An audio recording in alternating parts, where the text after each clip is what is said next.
Então abra sua Bíblia no Evangelho de Lucas, capítulo 23, versículo 32. Evangelho de Lucas, capítulo 23, versículo 32.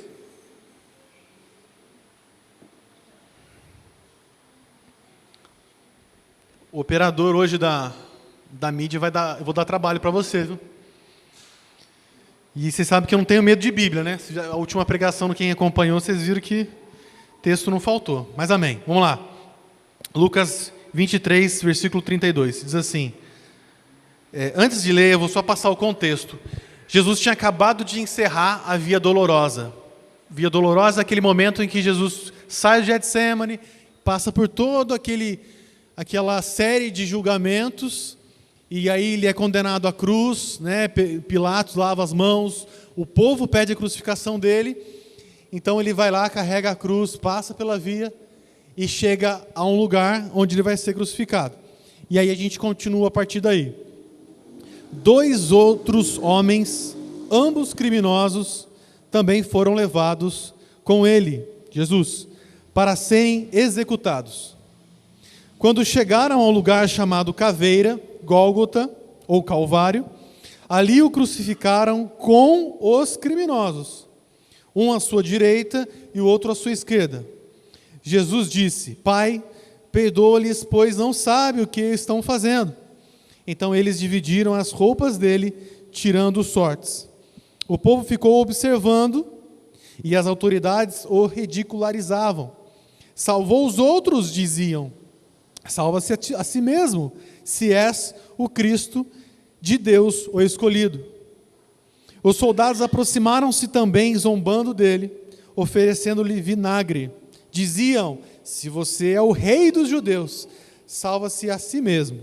Havia uma inscrição acima dele, dizia: este é o rei dos judeus. Um dos criminosos que ali estavam dependurados lançava-lhe insultos. Você não é o Cristo? Salva-se a si mesmo e a nós. Mas o outro criminoso o repreendeu, dizendo: você não teme a Deus, nem estando sobre a mesma sentença? Nós estamos sendo punidos com justiça, porque estamos recebendo o que os nossos atos merecem. Mas este homem não cometeu nenhum mal. Então ele disse: Jesus, lembra-te de mim quando entrares no teu reino. Jesus lhe respondeu: eu lhe garanto, hoje você estará comigo no paraíso. Senhor, eu te agradeço pela oportunidade de estar podendo falar aquilo que o Senhor já me deu, e oferecer, Senhor, à sua igreja, Pai, uma palavra tão poderosa, nesse momento tão especial que foi o momento em que o Senhor se deu por nós. É um momento de temor. E eu queria te pedir perdão, Senhor, por todas as vezes em que meus lábios dissem algo impuro, por todas as vezes em que meus olhos olharam algo impuro, por todas as vezes que eu toquei algo impuro e por todas as vezes que eu olhei e ouvi algo impuro. Senhor, que o Senhor olhe para mim com o teu sangue, para que eu seja um arauto de ti, Pai. Eu quero que o Senhor realmente fale e não permita que nada que não seja a tua palavra, o teu evangelho seja proferido essa noite. Que os corações estejam abertos para ouvir a tua palavra e que aqueles que vieram cansados ou talvez um pouco desinteressados, que o Senhor possa mandar uma sede avassaladora para que possam ouvir a tua palavra e essa palavra seja como um refrigério, mas também seja como uma ferida, mas também seja como uma cura. Seja como um despertamento, seja como um renovar, seja como uma flecha, uma luz que possa iluminar nossos corações. Em nome de Jesus, Pai, eu te peço, porque não temos nada para oferecer, senão só o nosso coração, os nossos olhos e os nossos ouvidos, e o nosso corpo. Em nome de Jesus eu te peço. Amém. Queridos, eu vou pedir a paciência de vocês, porque eu vou retomar versículo a versículo. E com a graça de Deus, eu vou tentar fazer uma pregação mais expositiva do texto, porque tem muitas preciosidades em cada versículo aqui. Então eu queria retomar o versículo 32, quando diz: 2 outros homens, ambos criminosos, foram levados com Jesus para ser crucificado. E por que a Bíblia faz questão de colocar 2 outros homens? E eu cheguei à conclusão que há 2 motivos. Primeiro motivo, eles eram criminosos. E Jesus estar sendo crucificado junto com outros 2 criminosos é um cumprimento de uma profecia. A profecia que está lá em Isaías 53:12, que diz assim: por isso lhe darei a parte de muitos, e com os poderosos repartirá ele o despojo, porquanto derramou a sua alma na morte, e foi contado com os transgressores, mas ele levou sobre si o pecado de muitos, e intercedeu pelos transgressores. O fato de Jesus ter sido crucificado junto com pecadores é a profecia sendo cumprida. Jesus não era um mártir religioso. Jesus teve um julgamento político. Se você retomar um pouco atrás desse texto e comparar com os evangelhos, a gente vai perceber que Jesus foi considerado um agitador, um cara que traiu César, traiu o sistema. Então ele precisava ter uma morte política, ser colocado como um pecador, como um transgressor, para que chegasse a nós essa mensagem. Jesus foi contado, ele foi descrito como um pecador. O pecado estava nele segundo os olhares do mundo e segundo os olhares políticos. Talvez isso para o mundo, talvez a gente não tenha compreensão disso, mas para o mundo espiritual isso faz todo sentido. E o segundo motivo que Jesus foi crucificado com 2, em algumas versões falam 2 ladrões, aqui fala criminosos, outras versões falam malfeitores. É porque nós, como seres humanos, a gente se enquadra em um dos 2 ladrões, um dos 2 criminosos. Não há como escapar. Ou você é o ladrão da direita, ou você é o criminoso da esquerda. E veja bem, eu não estou falando de política aqui. Não estou falando de política. O lado político, esquece isso. Esse texto só quis dizer que não estava nem à frente e nem atrás. Estava um nesse lado aqui e outro nesse lado aqui. E Jesus estava no meio. Curiosamente, se você fosse condenar 3 pessoas, quem você colocaria no meio? Aquele que tivesse maior destaque. Aquele que você quisesse dar o maior exemplo. Então Jesus, de braços abertos, abraçando a direita e a esquerda, crucificado no meio. Queridos, ou a gente é um, ou a gente é outro. E aí, ao longo da pregação, a gente vai começar a se identificar com um ou com o outro. Continuando. E por quê? Antes de continuar, e por que a gente não tem como escapar? Por que a gente não pode ser aquele que estava olhando para Jesus, os discípulos bonzinhos, a mãe de Jesus, aqueles que estavam olhando com olhar de piedade, chorando? Por que a gente tem que ser um dos 2 ladrões? Porque em Romanos 3 fala que todos pecaram e destituídos estão da glória de Deus. Não há um sequer que escape, não há um sequer que tenha buscado a Deus por conta própria. Em João 3,18, um pouquinho depois daquele famoso texto, Deus amou o mundo de tal maneira que deu o seu Filho unigênito, a Bíblia vai falar que aquele que não recebeu Jesus e não crê no Senhor Jesus, ele já está condenado. Então a gente já parte do negativo, a gente já parte condenado, a gente já nasce condenado. Se isso te assusta,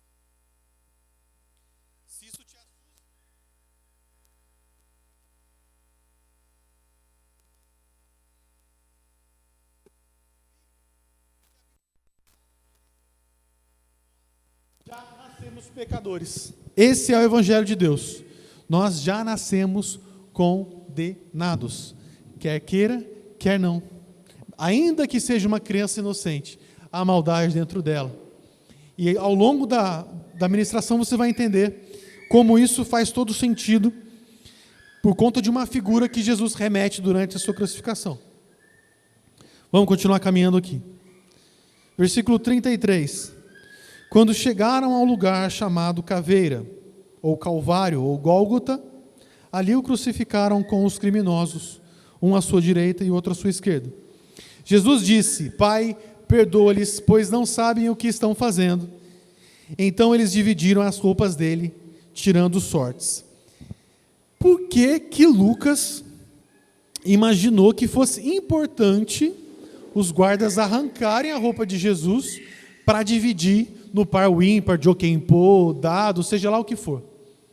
Eu não sei qual é a sorte que eles tiraram, cara ou coroa, mas eles repartiram as vestes de Jesus. Será que Jesus, no alto da sua humildade, simplicidade e pobreza, que a gente sabe que ele não se preocupava com roupa, ele tinha uma roupa tão especial que merecesse que soldados romanos pegassem a roupa dele, repartissem e dividissem? A resposta certamente é não. Então, de onde vem essa roupa e de onde vem esse interesse? Seria, de repente, para vender indulgências trocentos anos depois? Certamente não. Tem um segredo aqui. Abre Salmos 22, 18. Salmos 22, 18.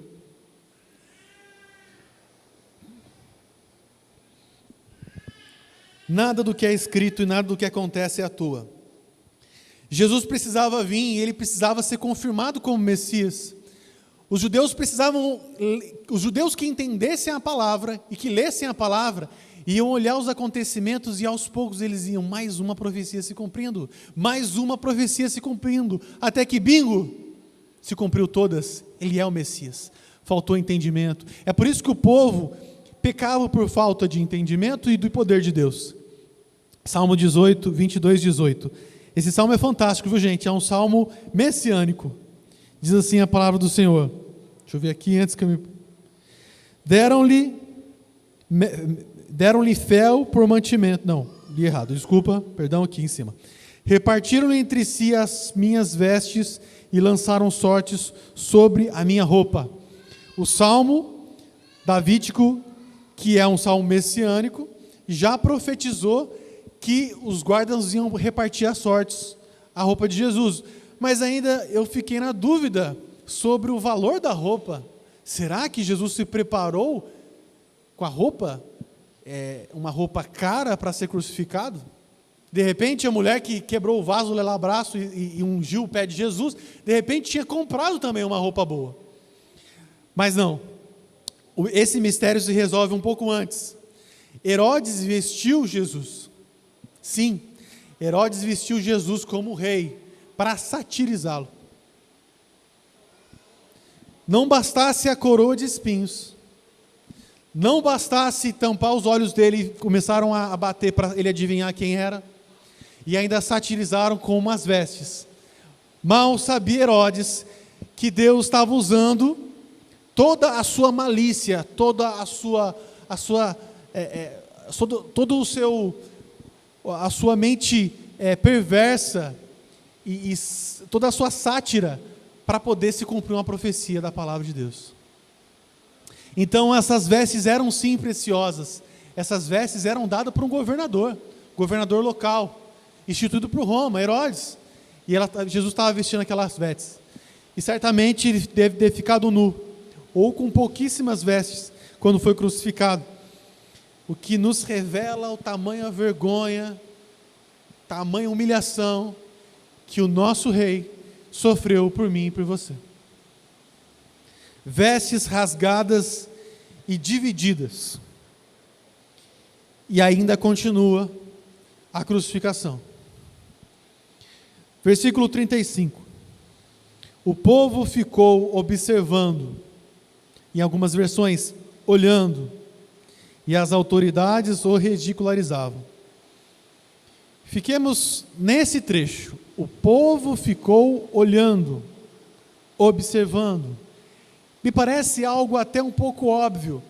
Você estava num monte e pessoas sendo crucificadas, e nós, como somos curiosos, quando acontece um acidente na rua, a primeira coisa que acontece é aquele povinho que nem urubu na carniça, em volta da tragédia. Se um dia, e Apocalipse dá a entender que vai ainda surgir uma espécie de morte em praça pública, depois lê lá as duas testemunhas, eu acredito que o povo vai gostar de ver. Se a gente tivesse execuções nas praças públicas, muitas pessoas assistiriam. Então não foi à toa, Não foi à toa que Lucas vai e descreve especificamente: o povo observava. E nesse momento, queridos, nesse instante, se cumpre algo que Jesus falou com Nicodemos. Veja bem, na crucificação, novamente a gente volta para João 3. Volta para a conversa com Nicodemos, naquele trecho famoso: Deus amou o mundo de tal maneira que deu o seu Filho unigênito. A crucificação e a conversa de Nicodemos, elas estão ali, paralelo.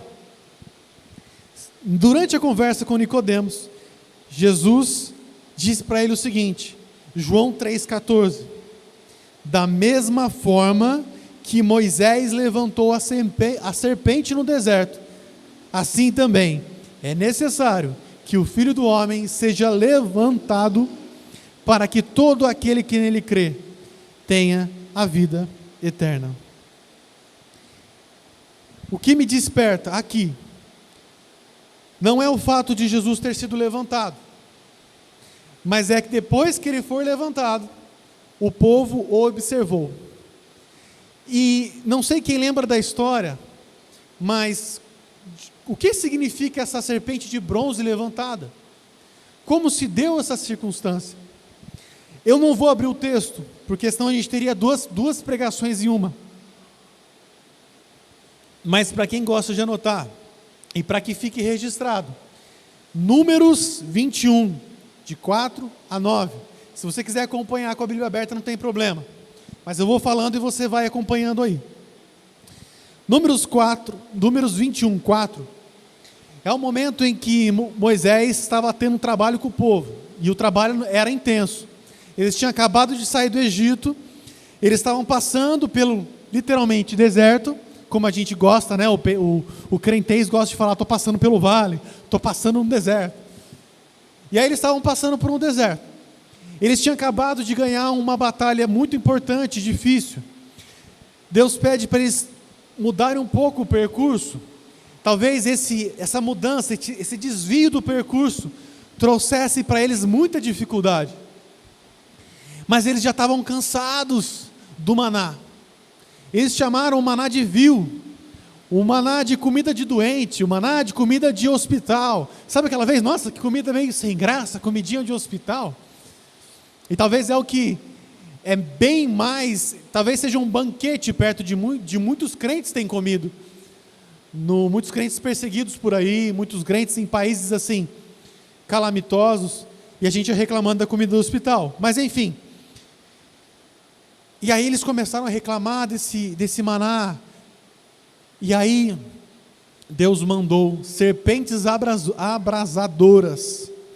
E aí é difícil a gente saber exatamente a espécie dessa serpente, mas tive curiosidade de dar um Google.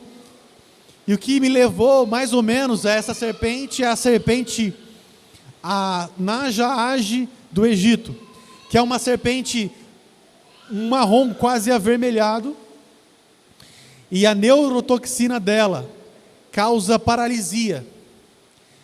A gente começa a parar de respirar, os olhos ficam escurecidos, a visão, e aí começa a causar inchaço, e eu creio que esse inchaço começa a causar vermelhidão, e começa a ficar dolorido. Irmãos, vocês conseguem perceber o outro link aí? Serpente, veneno, inchaço, visão escurecida, a gente para de respirar, e por uma questão de tempo, a gente falece. Essa serpente, assim como a serpente do Éden, oferecendo o fruto proibido, nos envenenou. E nossa vida é como um sopro passageiro, é como a relva que fica e depois acaba, assim como o Salmo 90. O Salmo 90 é interessante porque ele trata como a nossa vida é breve, e assim é a nossa vida, como uma serpente que nos pica. Na verdade, ela nem não pica, ela morde. Isso, curiosamente, não picar, mas morder também é muito interessante, porque quem pica são as víboras, que elas têm uma dentição um pouco mais arqueada, ela fica solta assim, fechadinha, aí ela abre, ela tem uma dentição muito grande, ela enfinca na nossa pele e solta. Depois ela espera. Aí o bichinho, o ratinho fica tonteado, ele capota, e o que ela faz? Ela vem e engole ele inteiro. E aquela toxina já ajuda a digestão. Mas não estamos falando de biologia aqui. Essa serpente, ela mordia, porque a serpente naja, ela tem uma dentição um pouquinho menor, bem para frente, e ela só riscar a pele é o suficiente para a toxina entrar na corrente sanguínea. E assim como o pecado entra na nossa corrente sanguínea, aquele veneno entra na corrente sanguínea e vai invadindo todo o nosso corpo, até que a gente perde a luz e a gente fica nas trevas, exatamente como é a nossa vida espiritual, em trevas, porque o pecado, pela desobediência de um homem, o pecado invadiu, e não há um justo, um sequer, não há quem busque a Deus, porque estamos em trevas. Mas a história não acaba aí, as pessoas falecendo, imagina o desespero, todo mundo saindo correndo, e cobras, e serpentes, rastejando rápido, e mordendo um a um, aquele desespero todo. E durante esse desespero, Moisés chega para Deus e fala: Senhor, Senhor, não faça isso de novo. Mais uma vez, Moisés intercedendo pelo povo. Curiosamente, Moisés intercede tanto pelo povo, que em Jeremias, agora não me lembro o capítulo, Deus vai falar assim para Jeremias: ainda que Moisés e Samuel viessem aqui pessoalmente falar comigo, eu não vou voltar atrás. Então Moisés intercedeu tanto que ele era contado no caderninho de Jesus, do caderninho de Deus lá, os principais intercessores, os principais profetas que pedem perdão pelo povo.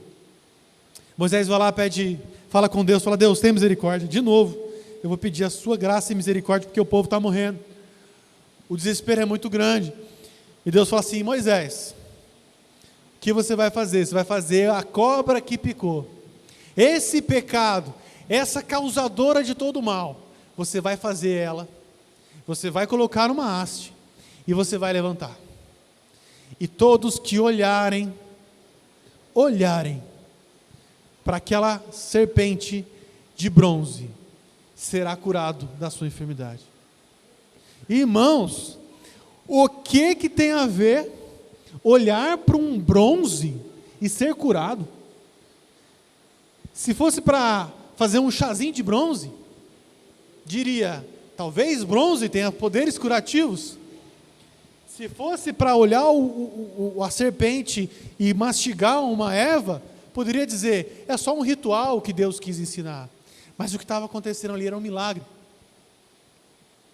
Deus poderia curar sem bronze, Deus poderia curar sem haste, Deus poderia curar só com o coração. Moisés, para os que se arrependerem de fato, e eu sou um dos corações de todos, para aqueles que se arrependerem de fato, eu vou curá-los. Faz o seguinte, Moisés, corre lá, pega uns jumentos que você tem, umas pombas, pega lá uns cordeirinhos e sacrifica. E aí começa a espirrar sangue em todo mundo lá, e o que o sangue tocar, vai ser curado. E por que eu estou usando esse exemplo? Porque é isso que eles faziam. Era um ritual naquele momento. Mas não, dessa vez Deus fez diferente. O pecado que picou as pessoas, que tinha veneno, era o mesmo pecado que Deus levantou no madeiro, para que as pessoas olhassem e fossem curados. E é por isso que Jesus fala: quando eu for levantado e crerem em mim, eu também lhes darei a vida eterna. Se cumpriu. Mas algo tão importante, tão impactante para o povo judeu naquele momento, todo mundo conhecia essa história, mais uma vez se cumpriu, e mais uma vez Jesus falou o que havia de acontecer. E aí a gente continua, o texto diz assim: as autoridades o ridicularizavam, salvou os outros, diziam: salva-se a ti mesmo, se és o Cristo, Filho de Deus, o escolhido. Mais uma vez aqui Jesus é tentado sobre a personalidade e quem ele era. Quem lembra de algo que Jesus passou antes de começar o seu ministério, no deserto, também deserto aí, e aí alguém o tentou, uma serpente também, mas uma serpente que é Satanás. E qual foi a principal arma de Satanás contra Jesus? Ser verdadeiramente és o Filho de Deus. Transforma essas pedras em pães. Por que você não se joga daqui, já que você é filho de Deus? Porque dará ordem aos seus anjos para te salvar. Você não é rei dos judeus? Certamente deve ter passado isso na cabeça de Jesus. Eu sou rei e eu vou receber todo esse reino de Satanás. Só basta prostrar e adorá-lo. Mais uma vez aqui, o mal tentando tentar Jesus, falando sobre quem ele era de fato. E curiosamente, eles confessaram algo importante aqui. Eles falaram, salvou os outros. E de fato, Jesus salvou os outros. Quem são esses outros? A Bíblia mesmo nos conta quem são esses outros. Veio para os que eram seus, mas os seus não o recebeu. Mas todos aqueles que creram no seu nome, deu-lhes o poder de serem o quê? Serem feitos o quê? Filhos de Deus. E de fato, Jesus salvou os outros, mas ele não salvou a si mesmo, porque era necessário que o Cordeiro de Deus morresse. E só assim ele pudesse salvar de verdade. O diabo tenta distorcer a verdade o tempo inteiro. Ele distorce a cultura, ele distorce a verdade e coloca a verdade de maneira tão doce. Ele usa políticos para trazer trechos bíblicos para que a gente fique encantado com o político.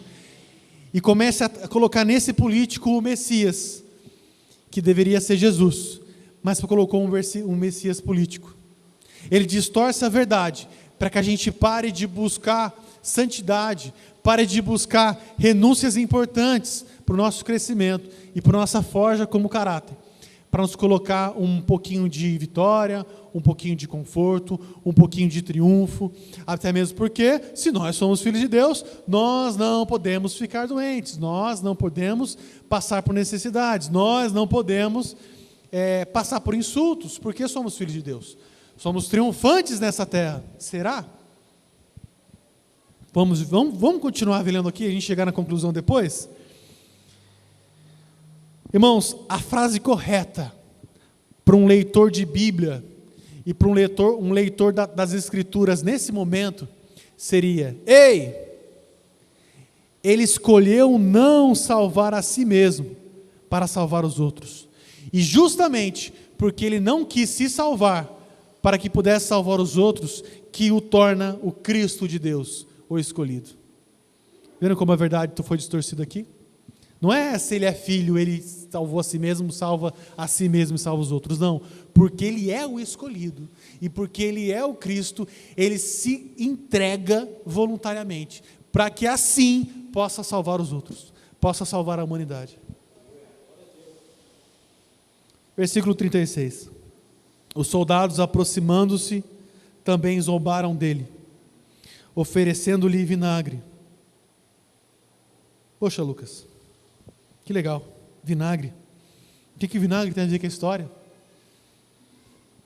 Há várias explicações para o vinagre. Uns falam que é para sede, outros falam que foi algo ruim que deram para Jesus. Eu não vou entrar nesse mérito. Mas o que nos importa sobre vinagre está no Salmo 69, 21. Toda vez que na crucificação de Jesus ou na história de Jesus tiver algo muito aleatório, pode ter certeza que essa aleatoriedade tem a ver com uma profecia. Salmo 69, de 21 diz: deram-lhe fel por mantimento, e da minha sede me deram a beber vinagre. Irmãos, eu não creio que o salmista escreveu isso daqui porque passou por um momento em que ele foi recebido fel e vinagre. Eu creio que ele estava sendo tão poético e as palavras vinham e ele começava a escrever algo poético, algo interessante que vinha na mente dele. Mas ele estava profetizando o Rei dos Reis, o Senhor dos Senhores. Mas ele fala aqui: deram-lhe fel por mantimento e vinagre na minha sede. Eu escolhi Lucas porque, curiosamente, Lucas é o único evangelho que vai falar sobre o diálogo dos dois ladrões. E eu não cheguei no diálogo dos dois ladrões, Por que eu não cheguei? Porque eu estou soltando a introdução. Eu só estou na introdução, calma que a gente chega lá. O vinagre, em outros evangelhos, ele é entregue para Jesus no momento em que ele fala, estou com sede. E não precisa ser muito estudioso para entender e perceber que quem perde muito sangue tem sede. Quem perde sangue, perde água, e aí dá muita sede. Então Jesus teve sede porque perdeu muito sangue. É muita roupa para lavar, né? O sangue dele. É muita gente para lavar. Ele foi derramado, ele foi moído. E aí ele pede água, deram um vinagre para ele. A esponja poderia estar com água limpa, não poderia? Ele já ia morrer, mas era vinagre. E por que fel? No outro versículo, no outro evangelho, é narrado, agora eu não lembro qual, me perdoem, eu acho que talvez seja Mateus, ele tem um momento que Jesus, é entregue para Jesus vinho misturado com fel. E a ideia de dar vinho misturado com fel era para tirar um pouco o sentido de Jesus, deixar um Jesus mais amortecido, menos suscetível à dor. Eles queriam entorpecer Jesus para dar um pouco de alívio. Não era maldade, nessa uma era para tentar aliviar mesmo. Mas Jesus recusou, porque ele sabia que não era dessa forma que ele queria passar por aquilo. Ele queria passar por aquilo são, ele queria passar por aquilo convicto, ele queria passar por aquilo pensando no Pai, pensando em nós, pensando nos dois ladrões, que vai ter um diálogo tão interessante aqui. E ele, um pouco entorpecido, não ia conseguir dialogar como deveria. Porque Jesus, ele não, no momento de desespero e de dor, ele não escolhe o entorpecimento. Ele não escolhe a fuga. Ele escolhe falar os Salmos 22. Senhor, Senhor, por que me desamparaste? Ele é espremido, ele sai versículo. Ele pensa na palavra, ele pensa naquilo que foi escrito sobre ele. Versículo 37. Diziam, se você é o rei dos judeus, salva-se a si mesmo. Os soldados também zombando e falando a mesma coisa. A gente percebe aqui a insistência para que Jesus descesse da cruz. E Jesus tinha poder de falar, pai, desisto, não quero mais. Já para mim já deu. Eu cheguei muito perto, mas para mim já deu. Eu quero descer daqui, manda raio, destrói essa turma toda. Esses dois ladrões eu achei simpático, desça eles também. Eu vou me curar, eu vou viver minha vida. E aí tem até quem diga que Jesus teria fugido e casado com uma das discípulas dele, teria filhos, que é também uma falácia. Mas não, o diabo não conseguiu tirar Jesus da cruz. E agora não dá para a gente ter uma certeza se o diabo comemorou quando Jesus morreu, como quem diz, ganhamos, matamos o Filho de Deus, ou ele estava desesperado. A Bíblia não é clara quanto a isso, e se for, depois me mostra que eu ia adorar saber. Mas eu acho que o que Satanás quis é tirar Jesus da cruz. Mas ele não pôde fazer isso de maneira violenta. Ele não pôde prender Jesus, ele não pôde segurar Jesus. Eu acho que não foi permitido para ele isso. Aí sou eu falando, tá? Não é a palavra de Deus. Pelo que tudo que a gente está lendo aqui, a insistência de que ele descesse da cruz, eu acho que ele queria mesmo tentar Jesus várias vezes, para que Jesus usasse o poder dele, usasse toda o fato dele ser celestial, o fato dele ser eterno, para sair da cruz. E isso tem muito a ver com a gente chega lá. Porque o diabo também faz isso com nós. Ele também quer que a gente desça da cruz. Versículo 38. Havia uma inscrição em cima dele que dizia, este é o rei dos judeus. Interessante que essa inscrição em outros evangelhos vai dizer, em João 19, diz assim, que a inscrição ela estava em grego, latim, que era a língua dos romanos, e em hebraico. Hebraico era a língua de quem estava ali naquele momento, os judeus, grego, ele já vinha do antigo império, né, que Roma veio depois do Império Grego, do Alexandre o Grande, e aí veio o latim, que é a língua romana. Mas os romanos, né, de acordo com a história, eles preservaram muito a tradição dos gregos. Então, na questão da cultura, da literatura, a literatura grego estava muito em alta naquele momento. A Roma veio com um poder político. E muitas das tradições romanas eles beberam da fonte dos gregos. Então você tem aí um Jesus sendo escrito como um rei em todas as línguas possíveis naquele momento. E aí eu faço uma interpretação um tanto quanto forçada, mas eu acho que traz uma lição para a gente, é que Jesus ele é rei na nossa cultura, Jesus ele é rei na nossa política, e Jesus ele é rei na nossa espiritualidade. Ele é rei em todas as áreas da nossa vida. A cultura boa ou ruim depende do quão bíblica ela é. A política boa ou ruim depende do quão bíblica ela é. E a religião, tão boa ou ruim, depende de quão bíblica ela é. E aí a gente chega à conclusão que a única religião verdadeira é Jesus Cristo. Porque Ele é o caminho, a verdade e a vida. A gente tem um Estado laico, a gente não pode misturar a religião com política. Porém, a Bíblia traz, lá no começo dela, na época de Moisés, um monte de misturas políticas, e Deus mostrando como eles tinham que viver politicamente. E todos os países que deixam se influenciar pelos princípios cristãos, pode ter certeza que vai ser um país livre, vai ser um país próspero, e vai ser um país onde as pessoas vivem felizes e louvam ao Senhor. E aí a cultura nem se fala, né? Como a nossa cultura está contaminada pelo mal. E só quem tem ouvidos para ouvir, olhos para ver, e mente para entender a palavra de Deus e fazer esse confronto, você vai perceber que a gente vai de mal a pior. Porque a serpente tem enganado muitas pessoas. E eu não vou entrar no mérito, porque daí a gente tem uma lista enorme, mas pense, quando você for ver e ouvir, o que a filosofia moderna tem falado, se não está tirando Jesus de cena, se não está misturando o sagrado com o profano. Versículo 32. Um dos criminosos que ali estavam, dependurados, lançavam-lhe insultos. Você não é o Cristo? Salva-se a si mesmo e a nós. Agora aqui a gente vai entrar no tema principal, faltando 20 minutos. Mas eu prometo que vai ser bom, vai ser rápido. Queridos, eu falei que a gente ou é um ladrão, número 1, ou ladrão número 2. Ou criminoso número 1, ou criminoso número 2. Vamos falar de 1 e 2 para não criarmos confusão política. Porque falar você da direita e da esquerda não vai soar legal. O ladrão número 1. Ele caiu no conto do vigário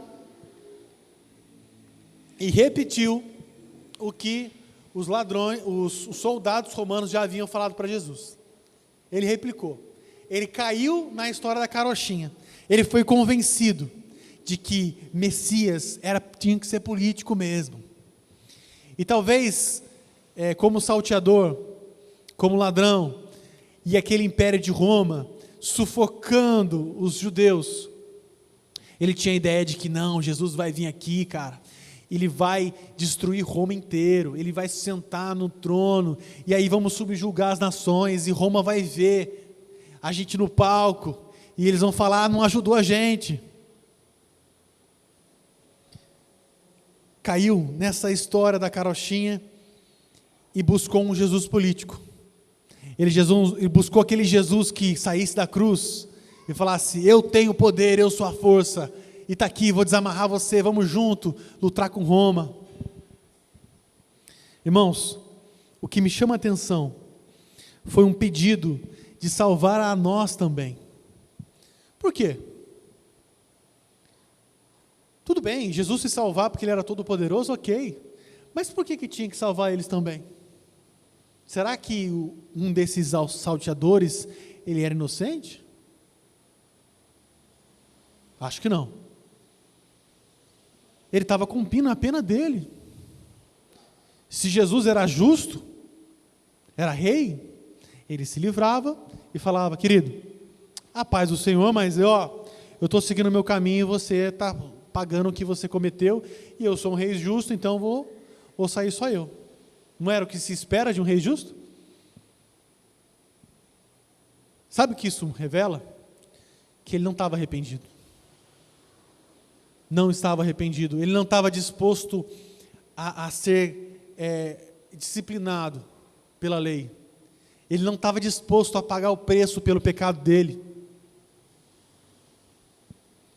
Para ele o que importava era o triunfalismo, porque o veneno da serpente estava contaminando ele, porque ele era soberbo.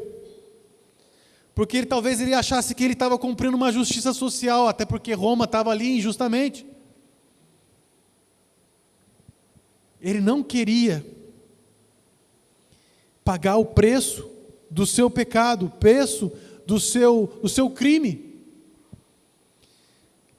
Certa vez eu era um jovem advogado, no comecinho na pós-faculdade de Direito, eu passei na OAB, logo no começo, e tem um convênio que a gente faz com a OAB e com a Defensoria Pública, que às vezes não tem defensor no local, uma cidade muito pequena.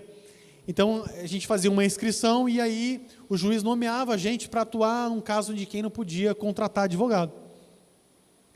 E eu era recém-formado, cru de tudo, para advogar, mas eu fui lá, com a cara e com a coragem, e eu vi que era um caso de tráfico de drogas, e o cara estava preso, e eu não tinha contato com ele, porque a gente não se deslocava até o presídio, que ia aumentar o custo, a gente já recebia pouco por isso. Então eu deixei para falar no dia da audiência, e eu fui na celinha, lá no fórum, Tremembé. E aí, eu conversando com ele, e aí, cara, o que aconteceu? Conta o seu caso. Ele confessou: olha, realmente, eu cometi essa falha, tal, mas eu me converti, sou do Senhor Jesus, e na cadeia eu recebi Jesus. Ah, que legal, bacana, que bom, tal. Então, mas o que você vai falar? Não, vou falar que não tinha nada a ver com a história, porque eu creio que o Senhor vai me libertar. Eu creio que o Senhor vai dar a vitória. Eu orei, já recebi profecia, e tudo mais. Respirei fundo, pensei, como é difícil, não? Eu não digo eu estar ali conversando com ele ser difícil. Eu estava do lado da liberdade, ele estava do lado da prisão. Como é difícil converter ao Evangelho e falar: Senhor, eu sou miserável pecador, e eu estou disposto a pagar qualquer coisa. Eu estou disposto a me humilhar, a pagar o preço, a pedir perdão, a me arrepender, a restituir todo mundo. Talvez eu não tenha condições de fazer isso tudo de uma vez, mas me ensina. Eu estou aqui cedendo para aprender. Eu quero ser purificado, quero ser santificado, quero conhecer a palavra, eu quero conhecer desse Jesus, eu quero conhecer desse rei. Eu estou disposto a fazer qualquer coisa. Mas eu quero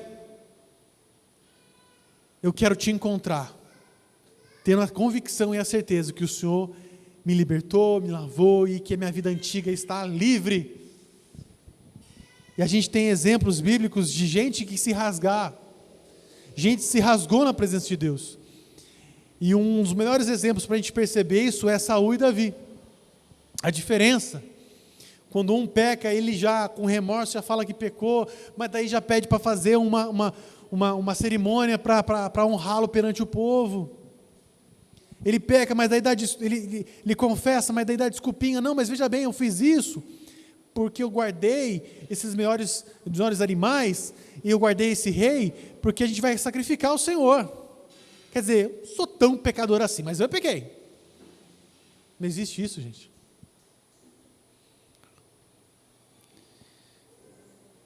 Versículo 40. Mas outro criminoso o repreendeu, dizendo: você não teme a Deus, nem estando sobre a mesma sentença. Nós estamos sendo punidos com justiça, porque estamos recebendo o que os nossos atos merecem. Mas este homem não cometeu nenhum mal. Então ele disse: Jesus, lembra-te de mim quando entrares no teu reino. Aqui a gente tem um outro cenário, totalmente oposto. E o que mais me deixa intrigado nesse cenário é que o número 2, primeira coisa, ele repreende. Parece que ele tinha uma certa liberdade com o colega ali. Ele não só repreende, mas o acusa também de ser criminoso. Nós somos criminosos, nós merecemos isso. Talvez, a Bíblia não diz, mas talvez eles se conhecessem. Ou talvez até eles tivessem cometido o mesmo delito, na mesma circunstância. Talvez eles fossem colegas e fizesse com que um pudesse repreender o outro de maneira bem à vontade. E ele fala, estamos sobre a mesma sentença de um homem inocente. Então agora ele não só reconhece a sua culpa, mas reconhece que Jesus é inocente. Ele não só reconhece a sua culpa, mas usa na mesma frase, não teme a Deus, estando sobre a mesma sentença. Talvez ele já estivesse reconhecendo Jesus como o próprio Deus ali. E aí, reconhecendo a sua culpa e reconhecendo que merecia estar sofrendo naquele momento, ele reconhece que Jesus é inocente e faz algo tremendo, que reconhece não só que Jesus é inocente, mas reconhece que Jesus é rei. Em outras versões diz assim, Jesus, lembra de mim quando entrares no teu reino, quando vieres no teu reino, e outras versões, quando vieres como rei. Algumas versões falam, dá esse destaque, vieres como rei. Agora, me ajuda a pensar um pouquinho aqui. Um rei, um Deus, um inocente, crucificado, e é chamado de rei. É convocado ou solicitado que lembrasse de um colega de punição, um colega de crucificação, lembra de mim quando vieres no teu reino. O que isso remete? Ele acreditava não só que Jesus era inocente, que Jesus era Deus, mas que Jesus ressuscitaria e voltaria como rei. Esse ladrão lia a Bíblia, pastor Marquinhos. Esse certamente lia a Bíblia. Já que seremos mortos e condenados do pecado, pelo menos a Bíblia a gente vai ler. E vamos confiar na nossa ressurreição. Amém? Porque Deus vai ressuscitar nosso corpo, porque Ele salvou nosso corpo. Deus vai ressuscitar nossa alma. E veremos Ele como rei, porque Ele lembrou de nós. Somos lembrados do Senhor. Somos lembrados do Senhor. Muito bem. Por que eu acho que ele conhecia a Bíblia? Porque ele entendeu que o Cordeiro de Deus tinha que ser inocente. Ele entendeu que Messias tinha que padecer. E ele entendeu que ele tinha que voltar como rei, ressurreto. E o próprio Jesus falou isso várias vezes, e parece que ninguém percebeu. Lembra os discípulos do caminho de Emaús? Chorando e lamentando, até que Jesus cola neles, já ressurreto, e começa a falar das profecias, começa a falar das escrituras. E aquele link entre as escrituras do passado e a vida de Jesus no presente foi com que o coração deles fosse ardendo. Até que falou assim, não deixe esse homem embora não, vem aqui, cola aqui, vamos comer um pão com a gente aqui, vamos tomar um suco de uva, tem uma coisinha boa para a gente comer, não vai embora não, está tarde já, vai pegar chuva à noite. Chuva é só para ilustrar aqui, no momento está chovendo ali, mas não tinha chuva não. E Jesus entra, e aí Jesus vai lá e parte o pão. E talvez tenha feito uma oração. Nossa, mas aquele partir do pão tinha tanto jeito de Jesus, o jeito de pegar o pão ali, ó, o jeitinho que ele pegava, o jeitinho que ele cortava o pão, o jeitinho que ele distribuía, o jeito que ele orava, é igualzinho Jesus. É o Messias. Reconheceram Jesus, os olhos se abriram, mas antes dos olhos se abrirem, o que eles precisavam entender? O que eles precisavam saber? Eles foram preparados, eles estavam ouvindo das Escrituras, Eles fizeram a viagem toda ouvindo sobre Jesus, sobre o que Jesus ia padecer. Então, queridos, se você quiser ter os olhos iluminados, quiser entender esse mundo, quiser ter sede, quiser ter um encontro com Jesus, você precisa conhecer da palavra. Precisa entender o caráter de Deus, precisa entender o que Deus almeja, o que Deus quer. Um dos meus versículos preferidos está em Jeremias, não precisa abrir. É só para ficar registrado, eu preciso só falar qual, eu já estava decorando, é o meu preferido, mas eu não sei de cabeça o endereço. Mas está anotado aqui, ó. Quem gosta, anote. Jeremias. Opa, só porque eu estou precisando achar agora vai me trair. Jeremias 15. Não. Aqui. Jeremias 9, 23 e 24, que Deus começa a falar, você que é rico, não adianta se gloriar, porque isso não vale nada. Você que é forte, não adianta se gloriar com a sua força, porque isso aí não vale nada. Você que é sábio aos olhos do mundo, cheio de filosofia, não adianta se gloriar com isso. Você quer se gloriar? Você quer ser o bonzão? Você quer ser o fortão? Você quer ser rico? Aos meus olhos, o que tem que fazer? Em me conhecer e saber que eu sou Deus misericordioso e pratico juízo e justiça na terra. Conhecer o Senhor e saber o que Ele faz, como Ele opera e por que Ele opera, é motivo de glória, segundo a palavra de Deus. Amém? É por isso que a gente precisa conhecer. Jesus então responde, eu lhe garanto, responde para o assalteador, para o ladrão arrependido. É para ele que ele fala. Hoje mesmo estarás comigo no paraíso.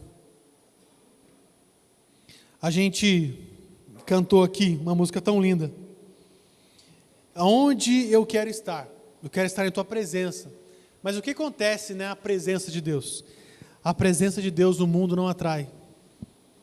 Na presença de Deus, eu sinto permanentemente o amor de Deus. E hoje, assim como o ladrão número 2, ele não quis descer da cruz.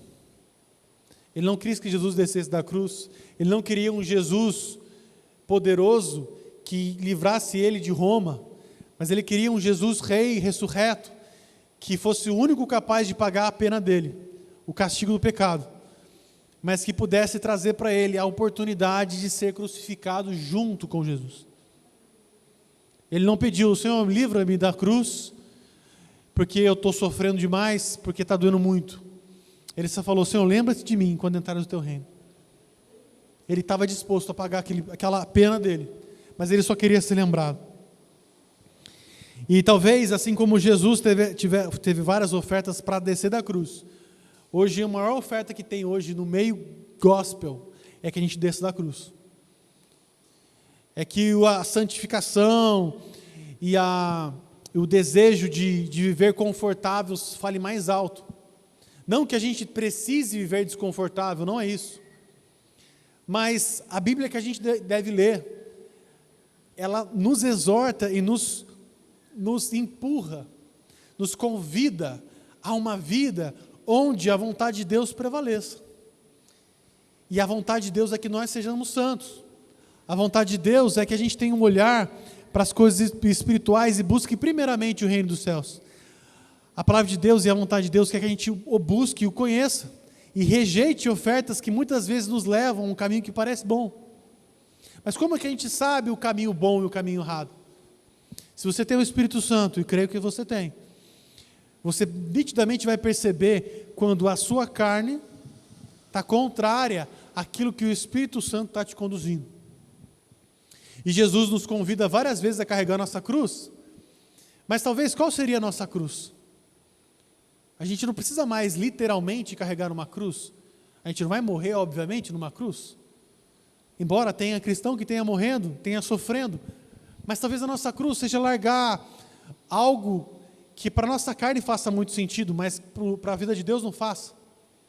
Talvez a nossa cruz seja dedicar um tempo a mais para o Senhor em oração, um tempo a mais ao Senhor na leitura bíblica.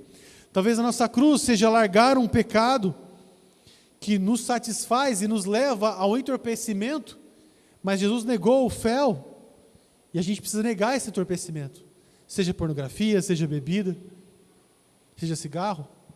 Ou talvez eu não estou pregando aqui fuja do pecado, eu estou pregando aqui para que você entenda que existe um convite para a renúncia. E essa renúncia não tem a ver com ganhar e conquistar a salvação. Essa renúncia tem a ver porque nós somos salvos, porque nós somos lembrados, porque nós somos filhos. Agora o convite é permanecer na cruz para que Jesus seja formado em nós cada dia mais. E aí eu queria que você abrisse para a gente encerrar. Romanos. E talvez eu vou deixar a palavra falar por si só. Porque senão eu vou ter que falar coisa por coisa e aí todo mundo é pecador. Todo mundo está falhando, todo mundo tem alguma coisa que sempre escorrega. Mas a gente não pode se conformar com isso. Como o ladrão da cruz, fala: Senhor, essa pena é minha, essa culpa é minha. Não me tire daqui, mas lembra-te de mim. Romanos 6, versículo 4. Portanto, se fomos sepultados com Ele, Jesus, na sua morte, por meio do batismo. O batismo significa: eu estou morto com Jesus. Jesus morreu, eu também morri com Ele. Continuando. A fim de que assim como Cristo foi ressuscitado dentre os mortos, mediante a glória do Pai, também nós vivemos uma nova vida.